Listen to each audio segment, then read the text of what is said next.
publie donc cette note, sachant qu'elle est plutôt de tendance, on va dire, anarchiste. Non, elle est plutôt de tendance anarchiste. Alors, elle est chrétienne, anarcho-syndicaliste, elle est passée par la guerre d'Espagne, elle a été volontaire pendant la guerre d'Espagne. Ouais, dans les brigades internationales, ouais. Donc c'est une philosophe qui a abandonné son poste de philosophe pour connaître la condition ouvrière en tant qu'ouvrière. Chez Renault, dans les usines Renault. Elle a travaillé comme ouvrière. Je signale d'autant plus qu'elle est morte en 1943 en Angleterre. Elle a vécu seulement 34 ans. Elle est morte jeune. Et parce que son passage à Renault, où en fait elle voulait vivre l'expérience ouvrière, elle voulait pas seulement l'analyser, lui a coûté tout simplement la vie. Parce qu'à l'époque, quand on est ouvrier, ouvrière, il n'y a pas de différence de ce point de vue, et puis également en termes de nationalité, on meurt jeune. On meurt jeune parce qu'on meurt victime de l'exploitation du capitalisme, tout simplement. Elle est partie pendant la guerre d'Espagne. Ouais, elle s'est engagée. Elle a combattu dans la colonne d'Urruti. Alors il faut savoir que Durruti était un des dirigeants, un des meneurs de la section anarcho-syndicaliste, de la tendance anarcho-syndicaliste qui existait en Espagne, et qui a combattu notamment à Barcelone contre les fascistes. Et elle s'est engagée là-dedans, effectivement, au niveau des brigades internationales. Donc là, c'est de la vraie philosophe de terrain. On est très loin des Onfray, des BHL et tout ça. Ah, mais ça n'a rien à voir. C'est les petits bourgeois. Elle, c'est tout le contraire. Et elle abandonne même sa condition, on l'a dit, de professeur pour aller sur le terrain, pour se battre, pour prendre les armes. Alors, en 1940, elle fait cette note sur la suppression générale des partis politiques. Grosso modo, qu'est-ce qu'elle dit dans cette note? En fait, ça permet de définir ce qu'est un parti dans le fond. Quand on crée un parti politique, on prend parti. Quand on prend parti, il y aura du pour, il y aura du contre. Il y aura ceux qui sont pour, il y aura ceux qui seront contre. Le problème n'est pas tant là pour elle. Le vrai problème pour elle, c'est qu'un parti politique, et nous allons y revenir, peut devenir problématique, je dis bien peut devenir problématique, à condition qu'il soit coupé en réalité de la réalité, tout simplement, de la réalité des citoyens, des travailleurs, des gens, quoi. Et qu'il agisse non plus selon la volonté populaire, mais selon ses propres intérêts. Et Simone Veil a le sentiment que beaucoup de partis, en fait, fonctionnent de cette façon. Et dès lors, contribuent à quoi? À la destruction de la démocratie. Parce que la volonté générale, c'est la base de la démocratie. C'est ce que disait Jean-Jacques Rousseau. Le problème n'est donc pas en tant que tel de prendre parti. Le problème est à partir du moment où le parti politique n'obéit plus à la volonté générale. Alors, en 1940, c'était bien sûr le parti nazi, le parti fasciste en Italie, le parti stalinien en Russie, mais aussi les différents partis au pouvoir en France et en Angleterre.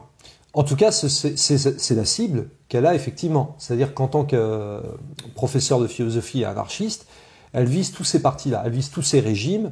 Elle n'est pas, alors elle est avant tout antifasciste. Ça, c'est son grand combat. Elle est anti-nazi, antifasciste. Elle n'est cependant pas pro-communiste et certainement pas pro-stalinienne. Elle est clairement anti-stalinienne. Et puis, elle combat également la fausse démocratie libérale en France, les partis bourgeois. Alors, ça c'est en introduction. Le plan de l'entretien, c'est première partie, qu'est-ce qu'un parti, justement. Deuxième partie, pourquoi tous les partis actuels institutionnels sont discrédités. Institutionnels. Alors, on va faire un petit peu la liste. On va parler de Pécresse, Zemmour, tout ça, les partis socialistes et autres. Et puis la troisième partie, c'est vers la disparition de ces partis institutionnels. Et sous quelles conditions? On rappelle que toi, tu es prof d'histoire, on rappelle que tu es gilet jaune et on rappelle que tu as fait Sciences Po. En effet. Et j'adore enseigner l'histoire, quelles que soient les conditions d'ailleurs. Alors, qu'est-ce qu'un parti politique? Et à quoi ça sert un parti politique? Si je dois définir de manière très simple ce qu'est un parti, vraiment à la base, c'est d'abord un rassemblement de femmes et d'hommes. Ça peut être tout bête, on peut commencer par ça, qui ont un certain idéal. Alors, on peut me dire c'est très facile parce que n'importe quel parti va défendre le même idéal. Pour que les gens vivent mieux, etc. Ouais, sauf qu'après, il faudra voir quels sont les objectifs recherchés, les moyens mis en œuvre, etc. À la base, c'est ça un parti. Sauf que, et là on en revient à un problème d'organisation. Un parti doit obéir en toute logique, à une organisation bien établie, bien équilibrée, bien disciplinée, mais aussi démocratique. Parce qu'il se peut qu'un parti, dans son fonctionnement, ne soit pas démocratique. Donc là, on arrive avec la problématique. de la transparence des financements, du mandat impératif et révocatoire. Concernant les financements, c'est terrible. Le problème de nos partis politiques, et on en reparlera, c'est qu'à partir du moment où on reçoit des financements qui émanent soit de l'Union européenne, qui est quand même un fournisseur non négligeable, soit des grandes fortunes, du grand patronat, sous forme de mécénat ou ce qu'on veut, soit de puissances étrangères, en particulier les États-Unis et en particulier la CIA, nous en reparlerons. Une petite aparté directement sur la révolution des œillets au Portugal. Par exemple, je précise que je connais d'autant mieux le sujet que j'ai travaillé dessus. Le 25 avril 1974, il y a une révolution au Portugal et le régime quasiment fasciste, voire fasciste tout court, de Salazar meurt. Il tombe par une révolution qui est effectuée par une partie de l'armée, qui s'appelait le mouvement des forces armées, et qui était d'inspiration marxiste-léniniste, ce mouvement-là. Et pourquoi je parle de ça? Parce qu'en fait, ce qui se passe, c'est que très vite va se poser une question centrale, faut-il organiser des élections? Et là, il y a deux positions qui vont s'affronter. La première, c'est celle de ce MFA qui a fait la révolution et du Parti communiste portugais, qui disent c'est un peu trop tôt. C'est un peu trop tôt parce qu'après avoir vécu pendant un demi-siècle d'obscurantisme, d'ignorance dans le fascisme de Salazar, la population, elle est sous l'influence de l'Église qui était alliée au régime salazariste, donc il y a des risques que ça tourne mal. Et à l'inverse, en face, il y a les partis soi-disant démocratiques qui vont dire « Ah non, c'est important, le vote, c'est la base de la démocratie ». Et parmi ces partis, alors je ne parle même pas des partis de droite qui effectivement combattent le MFA et le Parti communiste portugais. Alors juste, excuse-moi, oui. Mais le vote, oui, mais à condition que les citoyens soient instruits des questions juridiques, politiques et économiques, sinon ils ne sont que le fruit de la propagande, du narratif, soit de l'Église, soit des masses médias, soit... Enfin... Et c'est pour ça que j'en reviens à ce que je te disais là à l'instant. Tu as tout à fait raison. C'est-à-dire que quand tu as vécu dans un demi-siècle d'obscurantisme, où tu maîtrises strictement rien, tu vas voter, bon très bien, mais pourquoi? Potentiellement pour tes bourreaux. C'est ça qui est extraordinaire. Or, à l'époque, le parti politique qui va le mieux incarner cette résistance à la révolution portugaise, parce qu'en fait c'est un parti contre-révolutionnaire, c'est le Parti socialiste portugais, le PSP, dirigé par un certain Mário Soares. Et ça marche la stratégie. Pourquoi? Parce qu'en avril 1975, ce parti est globalement soutenu par la droite salazariste portugaise, mais pas seulement, est appuyé par les fonds de la fondation Friedrich Ebert du côté de la République fédérale d'Allemagne, de l'Allemagne de l'Ouest, reçoit l'aide de la CIA, et je peux donner même le nom de l'émissaire de la CIA qui était présent au Portugal, il s'appelle Frank Carlucci. Je le dis d'autant plus que j'ai trouvé toutes ces archives à la Fondation Jean Jaurès, c'est-à-dire la fondation du Parti socialiste français aujourd'hui. Et puis l'appui de la Communauté économique européenne, de la CE et du FMI. Et ça marche. Le Parti socialiste portugais va devenir le premier parti au Portugal. Et un an après, en avril 1976, que décide Mário Soares, le leader du Parti socialiste portugais, qui vient d'être nommé chef du gouvernement, allégeance au FMI. Voilà, la boucle est bouclée. Alors, un parti, c'est, d'après ton analyse, une structure transitoire, d'avant-garde, oui, pour le combat. Oui. Une structure de masse pour le combat. Mais le combat, pourquoi? Pour la justice, la dignité et le bien commun de tous, dans le cadre démocratique de la nation. Ça, c'est notre vision. Toi, tu disais en off, qu'on a préparé le live, que c'est, avec la vision là, un peu de Robespierre, dans l'objectif de faire disparaître la corruption, d'action pour le bonheur du peuple et d'égalité. Là où on retrouve l'isonomie, l'iségorie et l'isocratie. Tout à fait. Et d'ailleurs, c'est pas étonnant. C'est pas étonnant parce que tu parles de Robespierre. Robespierre, Saint-Just également, très proche de lui, d'autres révolutionnaires proches d'eux, s'inspirent beaucoup de ce qui s'est passé dans la Grèce antique, dans la Rome antique. Et il s'inspire beaucoup des écrits de Jean-Jacques Rousseau, qui a lui-même étudié l'Antiquité grecque, etc. Et justement, on en revient à ce que je te disais. En fait, il y a 2-3 mots-clés pour eux. Il y a la vertu, avec un grand V, c'est-à-dire l'absence de corruption, l'action pour le bien commun. Alors, l'absence de corruption, excuse-moi, la chasse à la corruption, sous toutes ses formes. La disparition. C'est au-delà de la chasse, c'est la disparition. Il n'y a rien de pire que la corruption. Et la corruption n'est pas liée qu'à l'argent. Moi, j'insiste vraiment dessus. Il y a aussi la corruption des mœurs. Le fait de tomber dans la facilité, le fait de se faire acheter même pas par de l'argent, même pas par un restaurant, mais par fainéantise. Ce qui renvoie au deuxième problème, le travail. Par des honneurs, par les femmes, etc. Exactement, le travail. Et puis le troisième mot central, l'égalité. Ce sont les trois mots-clés. Vertu, travail, égalité. Et ça, Robespierre le défend effectivement, mais pas que Robespierre. C'est la logique de la démocratie. Pourquoi? Parce que c'est ce qui permet d'assurer une véritable souveraineté populaire, c'est-à-dire le pouvoir aux citoyens, le pouvoir à tous ceux qui se battent pour de meilleures conditions, pour améliorer l'existence de tous. Parce que c'est ça l'objectif. Or, le problème, c'est qu'à partir du moment où tu es corrompu, où tu acceptes des compromissions contre de la monnaie, contre un restaurant, contre n'importe quoi, et ben justement, tu n'obéis plus à la volonté générale. Parce que derrière tout ça, on retrouve la volonté générale chère à Jean-Jacques Rousseau. Alors, tu dis que ces structures d'avant-garde, de combat, pour atteindre ces objectifs de justice, de dignité et de bien commun de tous dans le cadre démocratique de la nation, c'est une structure qui a vocation à disparaître. C'est une structure transitoire. Alors, pour bien comprendre ceci, quand les hommes s'associent en parti, c'est pas pour le plaisir de s'associer en parti, c'est pour s'organiser. Moi, j'insiste sur la logique d'organisation. Ça rejoint un peu les débats qu'il y a eu au moment des mouvements des Gilets jaunes. C'est comment s'organiser à un moment donné. Il y a une révolte, elle est importante cette insurrection, elle est capitale.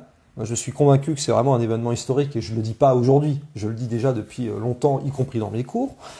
Mais comment faire pour maintenant s'organiser? Que faire, comme dirait Lénine? Que faire? Que faire? S'organiser pour pouvoir prendre le pouvoir. Et autrement dit, exercer la souveraineté populaire.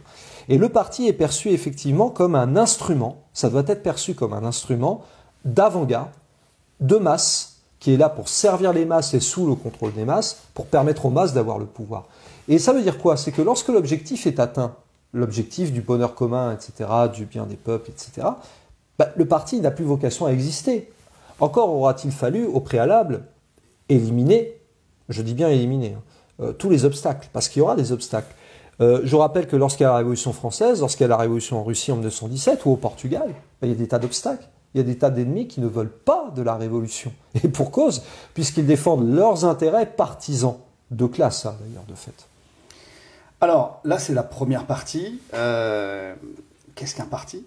La deuxième partie, pourquoi tous les partis actuels sont discrédités? Oui, en France... On va tous les faire, là? Allez, on y va. Oui, on peut y aller. Allez, on commence. Les Républicains. Pécresse. Mais tu sais quoi, avant d'entrer dans le détail de tout ça, et on va le faire, il y a quand même 2-3 tendances à avoir en tête qui va chapeauter l'ensemble. Premièrement, pratiquement tous les partis sont européistes. Ça veut dire qu'ils acceptent l'allégeance à l'Union européenne et donc le financement par l'UE, par la Commission européenne, par ce que tu veux. Bon, donc en gros, ils se couchent devant la souveraineté nationale. Deuxièmement, un certain nombre de partis acceptent l'allégeance au grand patronat, au MEDEF, au CAC 40, à tout ça. Donc ils reçoivent de l'argent en masse, et ça ne les dérange pas, y compris d'ailleurs celui qui est présenté comme un anticonformiste qui n'est absolument pas, Éric Zemmour, qui ne veut sortir ni de l'UE, ni de l'euro, encore moins bien sûr du capitalisme, c'est assez logique. Et du FMI? Non. Oh, ça, ils s'en foutent. Ils s'en foutent. Et d'ailleurs, c'est pas le seul. Ce que je dis pour les partis de droite, ou d'extrême droite, appelons-les comme on veut, que ce soit Le Pen, que ce soit Zemmour, que ce soit Pécresse, Macron, bon, on n'en parle même pas, mais c'est valable à gauche, c'est valable pour Hidalgo, c'est valable pour Jadot, enfin, c'est même pas des gens de gauche d'ailleurs, c'est des gens de droite, en ce qui me concerne. C'est valable pour Montebourg, c'est valable pour Roussel, et même d'ailleurs, elle s'appelle même plus la France Insoumise, ça s'appelle l'Union Populaire. Rien que le changement de terminologie est significatif. Et c'est même valable pour les trotskistes. Donc ils sont soumis, d'après toi, la France Insoumise est soumise? À partir du moment où tu ne veux pas sortir de l'Union Européenne, ça veut dire que tu t'y soumets. Puisque par définition, l'Union européenne confisque la souveraineté monétaire, la souveraineté budgétaire, la souveraineté législative. Or, Jean-Luc Mélenchon lui-même l'a dit et répété depuis des mois. Je ne suis pas pour le Frexit. Je suis pour la désobéissance. Mais désobéir à quoi? C'est-à-dire, tu désobéis à ton papa, d'accord? Et à un moment donné, ton papa, il te met une fessée, c'est tout. Mais parce que lui, il est député européen? Il l'a été, il ne l'est plus. Mais il l'a été. Donc il a bien grassement vécu avec les fonds de l'Europe. Ce qui est sûr, ce qui est certain, c'est que l'Union européenne, c'est une machine qui finance, je le dis clairement, qui finance les partis politiques, et tant qu'on y est aussi les syndicats. Parce que quand tu es membre de la Confédération européenne des syndicats, tu reçois les subsides et les subventions justement qui émanent de l'Union européenne. Et tu peux engraisser les cadres supérieurs. Bien entendu. Voilà. Non mais il faut être très clair, bien entendu. Par rapport au FMI et la France insoumise, j'ai acheté le livre-programme de la France, enfin de l'Union populaire. Ça s'appelle l'Union populaire. Moi, je ne fais que reprendre ce qui est écrit sur leurs affiches. Ils ne sont plus du tout insoumis. Bah, en tout cas, c'est pas le terme de la campagne. Il suffit de voir la proposition qui est faite, qui consiste à porter des propositions de rupture avec la logique néolibérale au sein du FMI, de l'OMC et de la Banque mondiale. Porter des propositions de rupture. Ça veut dire quoi ? Je traduis. Imaginons qu'il y ait l'élection de Jean-Luc Mélenchon, pourquoi pas. Il arrive au FMI, bonjour, je ne suis pas d'accord avec votre néolibéralisme, je vous propose ceci. Pas de chance, au FMI, les États-Unis ont le droit de veto. Donc les États-Unis vont rigoler, vont dire, va te faire voir, on n'en a rien à foutre. Mais Mélenchon le sait, ça. Ah bah j'imagine que oui. Donc c'est l'escroquerie. À mon avis, ça ne peut que l'être. En tout cas, mais la question que je me pose très sincèrement, c'est est-ce qu'il a vraiment lu lui-même son programme modifié? Je dis ça parce que à partir du moment où tu as des gens, le problème c'est même pas tant Mélenchon que son entourage. Son entourage, il suffit de voir ceux qui sont rentrés dans son entourage. Aurélie Trouvé, Thomas Porte. Thomas Porte, c'est un type qui a fait 4 partis en un an. Il a réussi quand même cet exploit-là. Il passait du cherche la gamelle. PCF, une carrière, quand même. PCF, Génération de Benoît Hamon, porte-parole d'Europe Écologie et Verts de Sandrine Rousseau, et finalement chez Mélenchon en un an. C'est quand même extraordinaire. Et justement, c'est là le problème de fond, c'est que Zemmour, je l'ai dit, alors Zemmour, il faut quand même savoir aussi un truc à propos de Zemmour, c'est que l'un de ses directeurs de campagne et l'un de ses financeurs, il travaille où ? En fait, c'est un très proche de la Commission européenne. Voilà. Le Pen, elle a abandonné, et elle n'y a jamais cru, le principe de sortie de l'euro, de l'UE, de l'OTAN. Et elle aussi, elle tape dans la gamelle au niveau de l'Union européenne. Elle est députée européenne. Elle est même maintenant oui, ou alors elle est députée nationale même maintenant. Elle est même carrément députée nationale, elle a été députée européenne.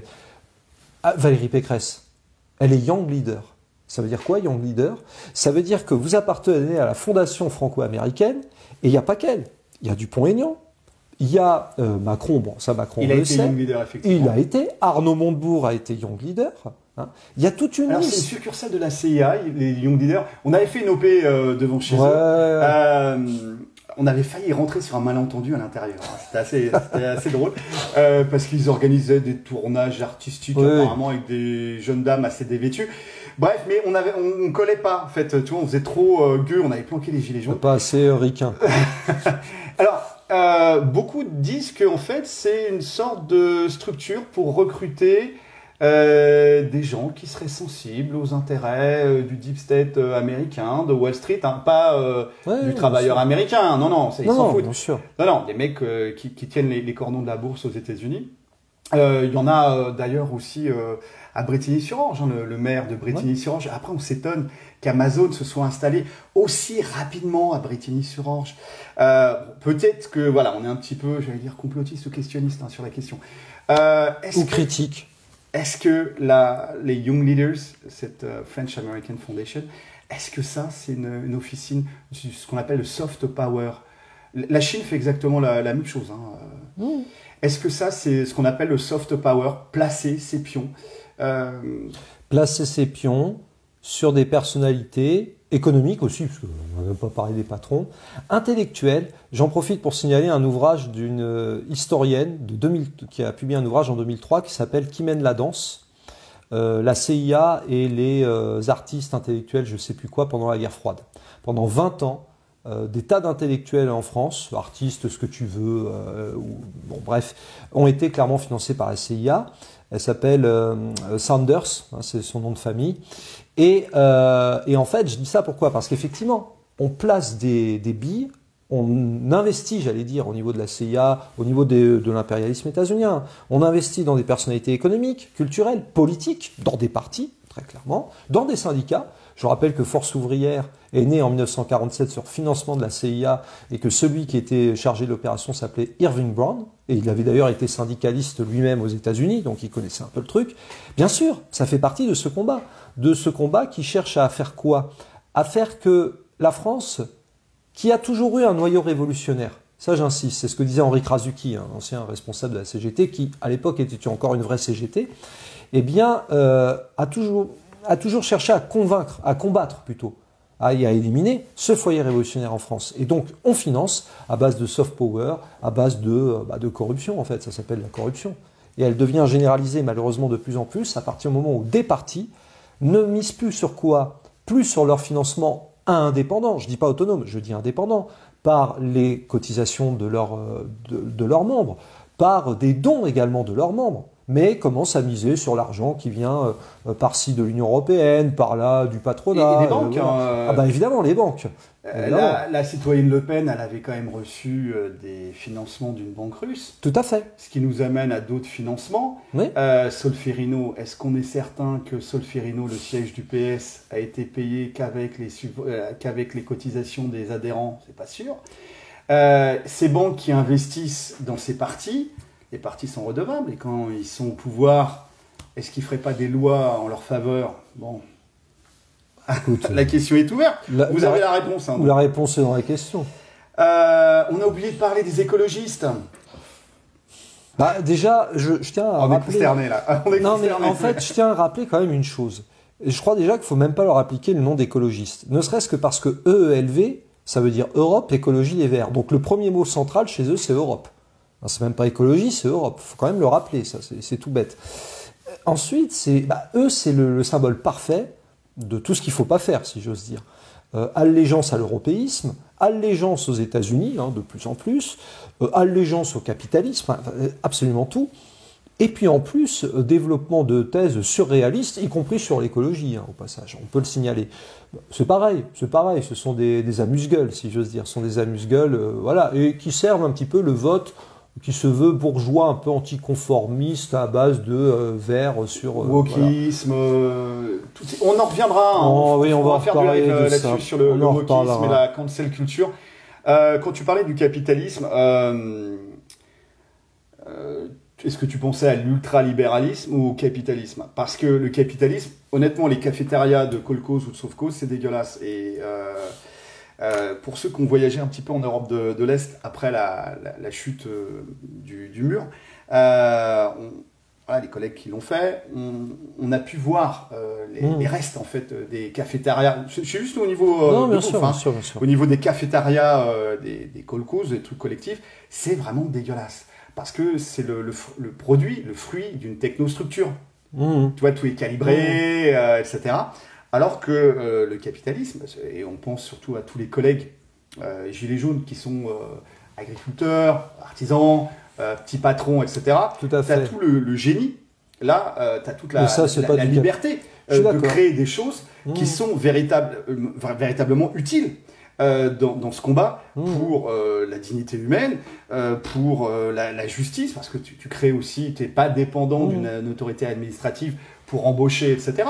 Donc, qu'est-ce que tu entendais par capitalisme? Est-ce que tu as fourché ou Non, j'ai pas fourché, et je vais te dire pourquoi, parce que moi je dissocie, et c'est pas seulement moi, il faut dissocier le capitalisme de ce que tu viens de dire en termes d'artisans, d'agriculteurs, etc. Parce qu'eux-mêmes en sont victimes.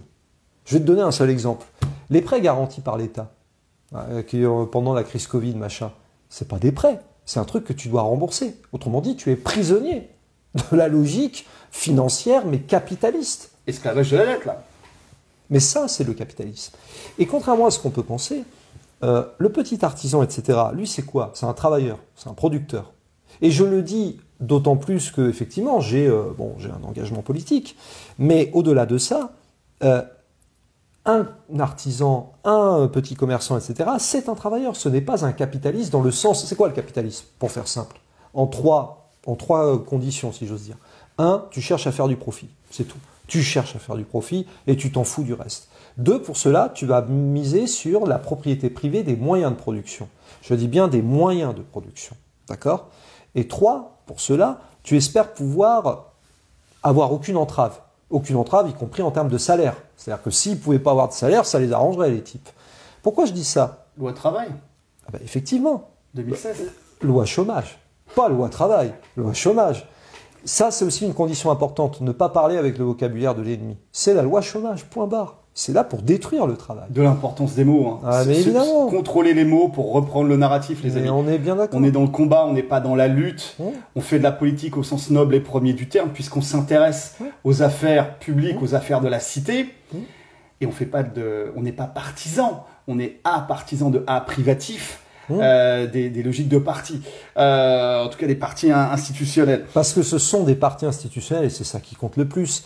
C'est que dans le fond, à partir du moment où tu reçois des subventions, des financements, machin, bah forcément, tu deviens prisonnier, tu deviens soumis à ces institutions. Donc le meilleur moyen d'assurer un parti sain, l'un des meilleurs moyens, c'est déjà que ton financement soit parfaitement indépendant, qui vienne des militants qui en sont membres et qui eux-mêmes n'ont fait aucune autre allégeance. Alors, tu as la problématique, effectivement, de l'allégeance dans le parti. Parce qu'il y a des structures opaques, semi-opaques, voilà, d'histoires de pyramides, d'œil dessus, ça, qui exigent que quand tu es membre de leur confrérie, voilà, avec des trucs en damier, ton allégeance va à la loge, à ce regroupement de personnes. Il y a cette allégeance, il y en a d'autres, effectivement. Oui. Mais on peut imaginer que les Young Leaders aient prêté allégeance à, on ne sait pas. Donc la problématique, c'est de savoir quelle est l'allégeance en fait de ces cadres, de ces partis. Et oui, est-ce que l'allégeance va au combat pour la dignité, la justice et le bien commun de tous? Bah, tu as la réponse. À partir du moment où l'exemple le plus spectaculaire, c'est le Parti socialiste. Le Parti socialiste, c'est une coquille vide, il n'y a plus rien. C'est terminé. Il fut une époque où il a pu être un parti de combat, encore que déjà, il y avait quand même, à dire, quelques financements. Mais globalement, c'est terminé. Ce parti, les membres, les cadres qui le composent, non seulement ils n'ont aucune conviction ou si peu, non seulement ils n'en ont rien à foutre de la souveraineté nationale et populaire, mais en plus de ça, leur seul objectif, c'est de survivre. C'est de survivre. La gamelle. Bah, de toute façon, t'en vois d'autres, toi, qu'est-ce qui motive une Hidalgo, un machin? C'est sa carrière. Et donc là, on revient, parce qu'il y a des collègues qui sont apparemment de la CGT, alors ils se réclament de la CGT de Krasuki, tant mieux, qui n'existe plus. Mais là, on a deux points fondamentaux, qui sont à la fois le mandat impératif et révocatoire, central, contrôlé au niveau de l'organisation du parti, les dérives éventuelles et la corruption des cadres, et puis la transparence des financements. Actuellement, là, on parle des partis dont aucun parti a ça. On avait été, nous, sur des manifs de Philippot pour demander aux gars de la base, il y avait certains gilets jaunes, mais qui financent? Est-ce que vous avez demandé l'accès au livre de compte? Une manif comme ça, c'est entre 20 et 30 000 euros. La sono, la sécurité, etc. On est gilets jaunes, on sait que les manifs, nous, on les fait avec nos doigts, quoi. Et on se fait défoncer. Il n'y a jamais de problème avec Philippot rapport aux forces de l'ordre. Il y a des sonos énormes, il y a du service d'ordre, etc.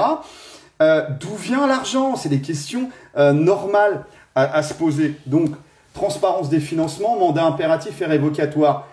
Dans le spectre des partis politiques et des syndicats actuellement en France, rien, nada, nul, zéro, sauf un, le syndicat Gilets jaunes, qui est depuis quelques jours, semaines, il est passé au journal officiel.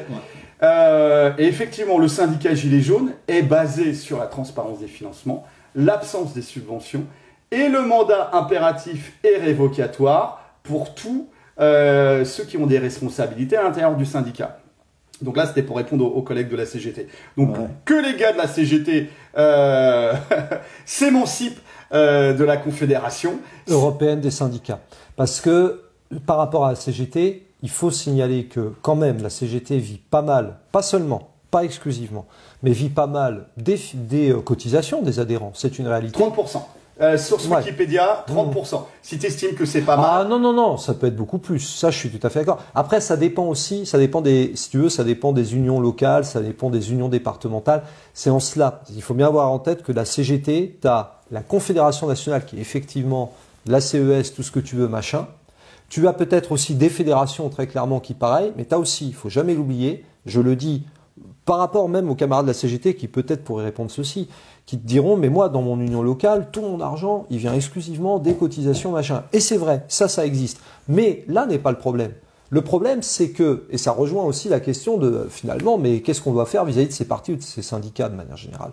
Mais c'est simple. S'ils sont tournés vers le combat pour la dignité, la justice sociale, le bonheur des peuples, le bien commun, etc. Bon, bref. S'ils sont tournés vers tout ça, mais, très bien.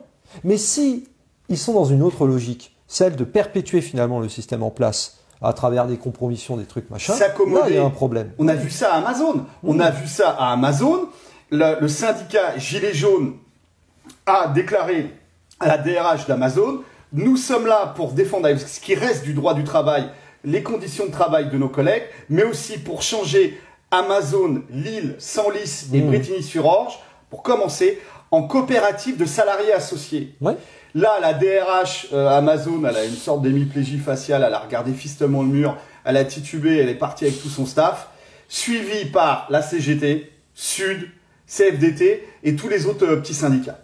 Donc, ils ont été faire la réunion sur le lieu même, à l'intérieur de l'enceinte d'Amazon, et on les a attrapés à la sortie.